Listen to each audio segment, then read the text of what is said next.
ಅಹಮದಾಬಾದ್ನಲ್ಲಿ ಪತನವಾದ air India ವಿಮಾನ.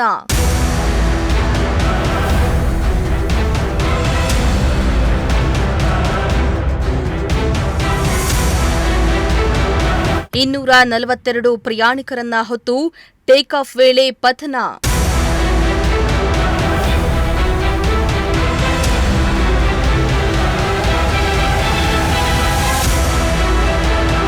ಪ್ರಯಾಣಿಕರು ಸಿಬ್ಬಂದಿಗಳು ಸೇರಿ 242 ಜನರನ್ನ ಹೊತ್ತ ವಿಮಾನ ಟೇಕ್ ಆಫ್ ವೇಳೆ ಪತನಗೊಂಡಿರುವ ಘಟನೆ ಗುಜರಾತಿನ ಅಹಮದಾಬಾದ್ ಮೆದಿನಿ ನಗರದಲ್ಲಿ ಸಂಭವಿಸಿದೆ.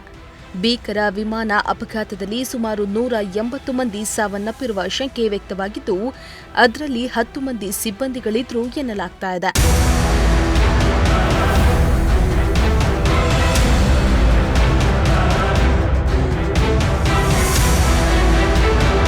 ತಾಂತ್ರಿಕ ದೋಷದ ಕಾರಣಕ್ಕೆ ಟೇಕ್ ಆಫ್ ಆದ 15 ಕಿಲೋಮೀಟರ್ ದೂರದಲ್ಲಿ 600ರಿಂದ 700 ಅಡಿ ಎತ್ತರದಲ್ಲಿ ಹಾರಿರುವಾಗ ವಿಮಾನ ಪತನವಾಗಿದೆ. ಜನ ವಸತಿ ಕಟ್ಟಡದ ಮೇಲೆ ಮತ್ತು ಅಲ್ಲಿ ಇರುವ ಹಾರ್ಸ್ ಕ್ಯಾಂಪ್ ಬಳಿ ವಿಮಾನ ಬಿದ್ದಿದೆ.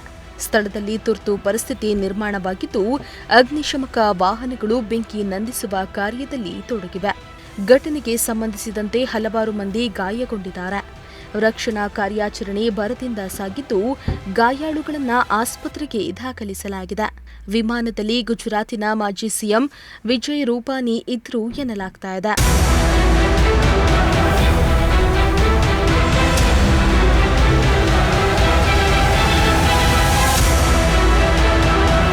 A1 171 ನಂಬರಿನ ಬೋಯಿಂಗ್ 787-8 ಮಾದರಿಯ ವಿಮಾನ 1:10ಕ್ಕೆ ಟೇಕ್ ಆಫ್ ಆಗಬೇಕಾಗಿದ್ದ ವಿಮಾನ 1:38ಕ್ಕೆ ತಡವಾಗಿ ಟೇಕ್ ಆಫ್ ಆಗಿದೆ ಎನ್ನಲಾಗ್ತಾ ಇದೆ.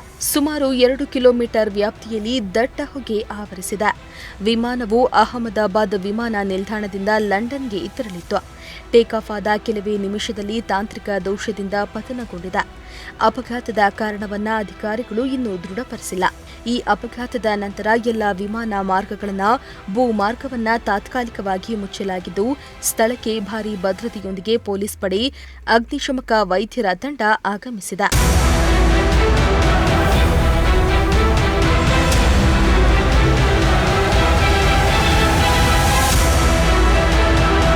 ಇನ್ನು ವಿಷಯ ತಿಳಿಯುತ್ತಿದ್ದಂತೆ ಗುಜರಾತ್ ಮುಖ್ಯಮಂತ್ರಿ ಭೂಪೇಂದ್ರ ಪಾಟೀಲ್ ವಿಮಾನ ದುರಂತದ ಬಗ್ಗೆ ಅವಲೋಕನ ಮಾಡಲು ಸೂರತ್ನಿಂದ ಅಹಮದಾಬಾದ್ಗೆ ತಲುಪಿದ್ದಾರೆ.